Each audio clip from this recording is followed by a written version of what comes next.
मोहब्बत करने वालों में ये झगड़ा डाल देती है, सियासत दोस्ती की जड़ में मट्ठा डाल देती है और तवाइफ की तरह अपनी गलत कारी के चेहरे पर, ये हुकूमत का तवाइफ की तरह अपनी गलत कारी के चेहरे पर हुकूमत मंदिर और मस्जिद का पर्दा डाल देती है। शिवलिंग के अंदर तो सिर्फ एक धार आएगी और फाउंटेन में 3-4 धारें निकलती हैं। शिवलिंग के अंदर क्या मतलब 3-4 धारें थी क्या? शिवलिंग जो उनका था उसके अंदर 3-4 धारें निकल सकती हैं, जबकि एक शिवलिंग में एक ही धार निकलती है। अच्छा, औरंगजेब ये लोग करते हैं, इन्होंने अभी औरंगजेब की अलिफ बेते भी नहीं पढ़ी, जिसे कहते हैं ABCD भी नहीं पढ़ी। अब जिस दिन ये लोग औरंगजेब को पढ़ लेंगे, उनकी हिस्ट्री पढ़ लेंगे, ये सब चीजें वो छोड़ देंगे। लेकिन जहाँ सवाल जामा मस्जिद दिल्ली का है, अगर यहाँ किसी ने उंगली उठा दी कल को तो फिर मुसलमान बर्दाश्त नहीं करेंगे। और जो उसमें होल मिला है वहाँ पर पाइपलाइन जा रही है, उस पानी की पाइपलाइन जा रही है फाउंटेन की। अगर वो जो बीच वाला जो है उसको ना खोद के साइड तक खोदा जाए, बिल्कुल आपको पाइप मिल जाएगा वहाँ से।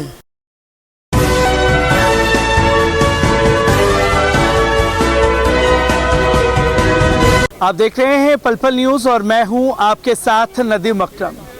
ज्ञानव्यापी मस्जिद में क्या कुछ हुआ उसकी तस्वीरें लगातार आप लोगों के सामने हैं, पर जो इतिहास का धरोहर है जिससे देश को एक पहचान मिली, उसको धीरे धीरे मिटाने की कोशिश की जा रही है। क्योंकि इतिहास के पन्नों में जो नाम दर्ज कर दिए गए मस्जिद के नाम पर, उसमें एक सभ्यता थी, उस सभ्यता को धीरे धीरे ख़त्म किया जा रहा है। और जब काशी में ज्ञानव्यापी मस्जिद का मसला सामने आया तो आप देख सकते हैं फतेहपुरी मस्जिद में हम मौजूद हैं। माउंटेन, ये फवारा वज़ू खाने का, ठीक वैसे ही ज्ञानव्यापी मस्जिद में भी है। इसी को शिवलिंग बता दिया गया कि भैया वहाँ शिवलिंग है और वज़ू खाने की जगह को सील कर दिया गया। अवाम इसे किस तरीके से देख रही है, इसी पर बात करने के लिए मेरे साथ बल्ली मरान जामा मस्जिद के लोग मौजूद हैं। मैं आपसे जानना चाहूँगा, जो ये शिवलिंग बता दिया गया है, एक फव्वारे को किस तरीके से देख रहे हैं आप लोग? देखिए, ये हर मस्जिद में फाउंटेन होता है। फाउंटेन के अंदर से ये होता है कि खूबसूरत जो है पानी की धारें आए और लाइटिंग हो। शिवलिंग के अंदर तो सिर्फ एक धार आएगी और फाउंटेन में 3-4 धारें निकलती हैं। शिवलिंग के अंदर क्या मतलब 3-4 धारें थी क्या? शिवलिंग जो उनका था उसके अंदर 3-4 धारें निकल सकती हैं, जबकि एक शिवलिंग में एक ही धार निकलती है। आप ये देखिए, जो ज्ञानव्यापी मस्जिद का मसला चल रहा है, एक तो उन लोगों को पूरी हिस्ट्री का पता नहीं है। सबसे बड़ी बात मैं आपको ये बता रहा हूँ, अगर किसी ने इसकी हिस्ट्री पढ़ ली होती तो वो ये केस डालता ही नहीं। ठीक है। अच्छा, औरंगजेब ये लोग करते हैं, इन्होंने अभी औरंगजेब की अलिफ बेते भी नहीं पढ़ी, जिसे कहते हैं ABCD भी नहीं पढ़ी। अब जिस दिन ये लोग औरंगजेब को पढ़ लेंगे, उनकी हिस्ट्री पढ़ लेंगे, ये सब चीज़ें वो छोड़ देंगे।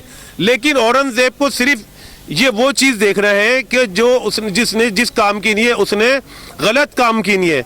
जो वहाँ पे गलत काम हो रहे थे उसकी ने तलवार उठाई थी, वो जुल्म नहीं था, उसने वो जुल्म ख़त्म किए थे गरीबों से जो उन पे हो रहे थे। औरंगजेब के बारे में रहमतुल्लाह अलैह लगाया जाता है। औरंगजेब इतने बड़ी बुजुर्ग हस्ती थी कि उनके लिए अगर कोई कुछ कहता है तो वो मुसलमानों को नाकाबिले बर्दाश्त होता है। लेकिन हमारे गैर मुस्लिम भाई उनकी एक तो हिस्ट्री पढ़ नहीं रहे, जान नहीं रहे और उनको जो है उल्टी सीधी बातें बताते हैं।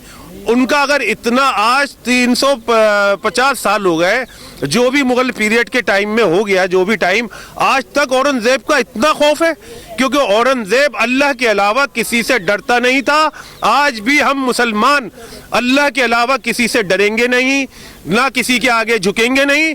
हमें एक अल्लाह के आगे सर झुकाना है और कुछ नहीं कहना है। क्योंकि लगातार धीरे धीरे सारी मस्जिदों को टारगेट किया जा रहा है। कभी ज्ञानव्यापी मस्जिद, कभी मथुरा की ईदगाह मस्जिद, कभी लाल किले को लेकर के सवाल खड़े कर दिए। अब तो खास तौर पर जामा मस्जिद को लेकर के बताया जा रहा है कि इधर खुदाई होनी चाहिए, इधर से भी मंदिर मिल जाएगा। किस तरीके से देख रहे हैं आप जो धीरे धीरे मस्जिदों को टारगेट किया जा रहा है? सर, जो 70 साल में नहीं हो पाया वो ये 14 साल 8 साल में करना चाह रहे हैं। ये इनकी हुकूमत है, कुछ भी कर सकते हैं। ये किस तरीके से देखते हैं? जो लोग आज भी हिंदुस्तान में सेकुलर लोग हर कौम में हैं, वो ये नहीं चाहते कि आपस में हम लोग लड़ें। कुछ चुनिंदा लोग हैं जो ये पॉलिटिक्स कर रहे हैं, आपस में भाई को भाई से लड़वा रहे हैं और जो मेन मुद्दे हैं उनसे ध्यान हटा रहे हैं। मेन मुद्दों से ध्यान उठा रहे हैं। सेकुलर की बात आपने करी, पर तमाम सेकुलर पार्टियां तो खामोश है, कोई तो बोल नहीं रहा। वो तो बोल रहे हैं कि भैया अगर सेकुलर पार्टी बोलती है तो उनके पीछे आईडी लग जाती है, उन पर झूठे मुकदमे लगा दिए जाते हैं, तो इस वजह से हर कोई डरा हुआ है। कैसे देख रहे हैं जो मस्जिदों को लगातार टारगेट किया जा रहा है? ये जो मस्जिदों को टारगेट किया जा रहा है, जामा मस्जिद 1665 में तैयार हुई थी और शाहजहाँ की तैयार की गई थी। सामने लाल किला है उसके, तो लाल किले के गेट पर भी एक आप लोगों ने देखा होगा अपने चैनल के माध्यम से कि एक मूर्ति रखी हुई है। कुछ किसी ने नहीं कहा, लेकिन कल को अगर ये जामा मस्जिद को टारगेट करने लगे तो इसके मतलब ये है कि मुसलमान खामोश नहीं रहेगा। फिर जामा मस्जिद जैसी मस्जिद अगर टारगेट हो गई तो फिर गांव देहात खेड़ों की मस्जिद कैसे बचेगी। और रही इसकी बात ज्ञान व्यापी मस्जिद की, तो ये लोग पूरी कोशिश कर लें, अगर है तो अल्लाह मालिक है, जैसे बाबरी मस्जिद इन्होंने ले ली, अब उसको तो हम देने वाले हैं नहीं। लेकिन जहाँ सवाल जामा मस्जिद दिल्ली का है, अगर यहाँ किसी ने उंगली उठा दी कल को तो फिर मुसलमान बर्दाश्त नहीं उंगली करेंगे। उठाने की क्या, वो तो सीधे सीधे बोल रहे हैं। साक्षी महाराज भारतीय जनता पार्टी के बोल रहे हैं, चक्रपाणी महाराज आ गए, वो बोल रहे हैं कि इधर जामा मस्जिद की खुदाई हो तो मंदिर मिल जाएगा। हाँ, यहाँ क्योंकि देखिए जहाँ हजरत औरंगजेब रहमतुल्लाह अलैह की बात की जा रही है, वो पाए के बुजुर्ग थे, उन्होंने ना ही किसी हिंदू को सताया कभी। अगर वो उस दौर में हिंदू को सताते तो हजरत औरंगजेब रहमतुल्लाह की कब्र मुबारक जो है वो आज भी कच्ची है। उनके जो उस टाइम 3.75 रुपये उन्होंने अपनी मेहनत की कमाई से कमाए थे, अपनी मेहनत से चटाई बुन के, टोपी बुन के, वो वक्ते बादशाह थे लेकिन अपनी मेहनत की कमाई का खाते थे और अपनी कमाई का ही कपड़ा पहनते थे और अपनी कमाई का ही 3.75 रुपये का उनका कफन था। कब्र जाके पूरे हिंदुस्तान के हिंदू मुसलमान देखें आज भी कच्ची है। और जो जो हैदराबाद के निज़ाम थे, एक बार वो गए थे ज़ारत के लिए, तो सन 1965 में उन्होंने सिर्फ संगमरमर की बाउंड्री कराई थी। हजरत औरंगजेब रहमतुल्लाह अलैह की कब्र उनके 3.75 रुपये की बनाई हुई है। उसके बाजू में 12 किलोमीटर एलोरा की गुफाएं हैं। अगर वो चाहते तो उस दौर में उन गुफाओं को बंद करा देते, लेकिन आज भी वो गुफाएं ऐसी हैं। तो पहले गुफाओं को खोदें ना, एलोरा की गुफाएं हैं, वहाँ जैन मंदिर हैं, उनको उजागर करें। हमारे धार्मिक स्थलों को क्यों टारगेट किया जा रहा है? किस तरह से देख रहे हैं जो लगातार धीरे धीरे करके सारी मस्जिदों पर सवाल खड़े कर दी गई? देखिए, मस्जिद तो एक नाम का बहाना है। बाकी जहाँ खुदाई को लेके बात मैं कहूँ कि खुदाई जहाँ होनी चाहिए वहाँ नहीं हो रही। एक आम नागरिक को पानी की समस्या है, पानी नहीं मिलता है उसे। जिस चीज़ को खोदना चाहिए गवर्नमेंट उसको नहीं खोदती है। रिसोर्सेज सारे ख़त्म हो रहे हैं, लोग बेरोज़गार से मर रहे हैं, भूखे प्यासे मर रहे हैं, ज़राए ख़त्म हो रहे हैं, सब्जियां महंगी हो रही हैं, तेल महंगा हो रहा है, हर चीज़ महंगी हो रही है। गवर्नमेंट को इस पे अपना पर्दा डालने पे, इसको ख़त्म करने पे, अपनी नाकामी छुपाने के लिए मस्जिद और मंदिर का मुद्दा उठा के आपस में लोगों को वरगला के जिस चीज़ को गवर्नमेंट को सब में ज़्यादा एक्शन लेना चाहिए और जनता को बताना चाहिए कि हाँ हमने ये काम किया, वो ना काम करते हुए जनता को बिल्कुल भटकाया जा रहा है मंदिर और मस्जिद के नाम पे। जनता को भटकाया जा रहा है। जैसे कि हम फतेहपुरी मस्जिद में इस वक्त खड़े हुए हैं, सामने भी एक माउंटेन है, ज्ञानव्यापी में एक माउंटेन मिला, उसे शिवलिंग बता दिया गया। कैसे देख रहे हैं इन चीज़ों को? सर मैं कहता हूँ जो उसमें होल मिला है वहाँ पर पाइपलाइन जा रही है, उस पानी की पाइपलाइन जा रही है फाउंटेन की। अगर वो जो बीच वाला जो है उसको ना खोद के साइड तक खोदा जाए बिल्कुल, आपको पाइप मिल जाएगा वहाँ से, कि पाइप जो जा रहा था अंदर वहाँ। तो ये जो है सिर्फ पब्लिक को धोखा दिया जा रहा है और कोई सीरियसली कोई इसके ऊपर कोई तवज्जो नहीं जा रही कि ध्यान भटका के अपने मुद्दों से वो हटा के उनको एक तरफ लाया जा रहा है और इसी कोई बात नहीं है। दिन रात जो है मीडिया में एक खास पैकेज चल रहा है ज्ञानव्यापी मस्जिद में। जो माउंटेन जैसे कि हम फतेहपुरी में भी देख रहे हैं, वही ज्ञानव्यापी में भी है, उसे बता दिया गया शिवलिंग है। लगातार डंके की चोट पर मेन स्ट्रीम मीडिया के जरिए झूठ फैलाया जा रहा है। आप लोग किस तरीके से देख रहे हैं इन चीज़ों को? देखिए जी, बात यह है कि मोहब्बत करने वालों में ये झगड़ा डाल देती है, मोहब्बत करने वालों में ये झगड़ा डाल देती है, सियासत दोस्ती की जड़ में मट्ठा डाल देती है और तवाइफ की तरह अपनी गलत कारी के चेहरे पर, ये हुकूमत का तवाइफ की तरह अपनी गलत कारी के चेहरे पर हुकूमत मंदिर और मस्जिद का पर्दा डाल देती है। तो दोस्तों, बात यह है कि मंदिर मस्जिद का मसला कुछ भी नहीं है। हमारा जो अक्सरियती हिंदू है हिंदुस्तान का, वो सेकुलर माइंड है और वो कभी नहीं चाहता इस चीज़ के लिए कि किसी मस्जिद को या किसी मंदिर को या किसी गुरुद्वारे को या किसी गिरजाघर को तोड़ा जाए और उसमें मंदिर या मस्जिद बनाई जाए। सन 91 के अंदर जो बिल पास हुआ था नरसिम्हा राव के ज़माने में, उसमें यही था कि बाबरी मस्जिद के अलावा किसी मस्जिद के ऊपर कोई भी मुद्दा नहीं ठोकेगा। सब पार्टियों ने और सब पार्टियों ने उस पर एग्री किया था और वो बिल पास हुआ था। अब क्या हो गया था, उस बिल को इन्होंने क्यों पछापुछ डाल दिया? संविधान को ताक पर रख रहे हैं, संविधान में बदलाव कर रहे हैं।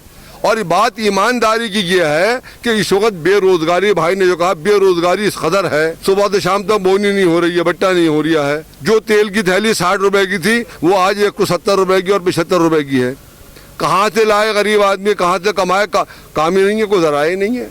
तो ये तमाम मुद्दे हटाने, आज भी 3.5 रुपये सिलेंडर पर बढ़ा दिए गए, 3.5 रुपये आज भी सिलेंडर पर बढ़ा दिए गए। तो रोजाना बढ़ाए जा रहे हैं, रोजाना गरीबों को पीसा जा रहा है। उस चीज़ से मुद्दा हटाने के लिए ज्ञानव्यापी चाहिए इन्हें, मथुरा चाहिए इन्हें, जामा मस्जिद चाहिए इन्हें, फतेहपुरी चाहिए इन्हें।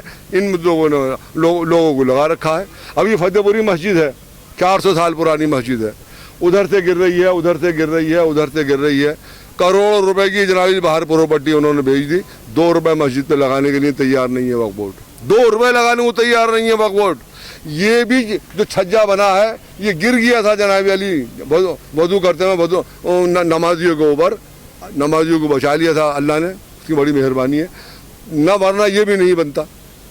अब यहाँ के जो मुलाजमीन हैं, मैं ये भी आपको बता देना चाहता हूँ, जो यहाँ ये मुलाजमीन खड़े हुए हैं बेचारे, ये सफाई कर्मचारी हैं, गेट पे तीनों 2 साल होगा तनख्वाहें नहीं मिली इन्हें, और करोड़ों रुपए की प्रॉपर्टी बिक रही है इसकी। किराया आ रहा है इनका, किराया आ रहा है चारों तरफ। किराया जितना किराया इसका आता है हिंदुस्तान में किसी मस्जिद के अंदर इतना किराया नहीं है। आप देखें चारों तरफ दुकानें। मगर इन गरीबों को 2 साल से तनख्वाहें, इन गरीबों को 2 साल से तनख्वाहें नहीं मिली हैं।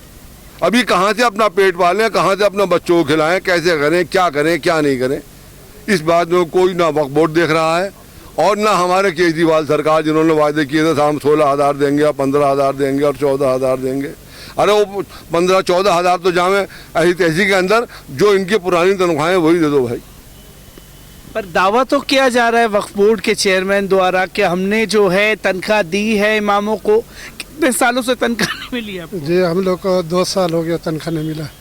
2 साल से तनख्वाह नहीं मिली है। पर ये जो दावा कर रहे हैं, क्योंकि तमाम मीडिया साथियों को बुला लिया जाता है, फोटो खिंचवा ली जाती है और बता दिया जाता है कि हम तनख्वाह दे रहे हैं, ये झूठा वादा कर रहे हैं। हम लोग को फतेहपुरी का ये ना मदरसे वाला को मिला है, ना जो हम लोग दरबान है, सफाई और गेट पे बैठना, हम लोग को 2 साल से तनख्वाह नहीं मिला। 2 साल से तनख्वाह नहीं मिली है। पर कुछ लोगों को बुला लिया जाता है, मीडिया बंदियों को, और फोटो खिंचवा दी जाती है, टेबल पे पैसे रख दिए जाते हैं कि हम पैसे देने वाले हैं। आखिर जा कर आ रहा है फिर पैसा? देखिए ऐसा है कि ये इन्होंने ट्रेंड बना लिया है कि 2 साल की तनख्वाह रोक लो, फिर 2 साल बाद तनख्वाह दो।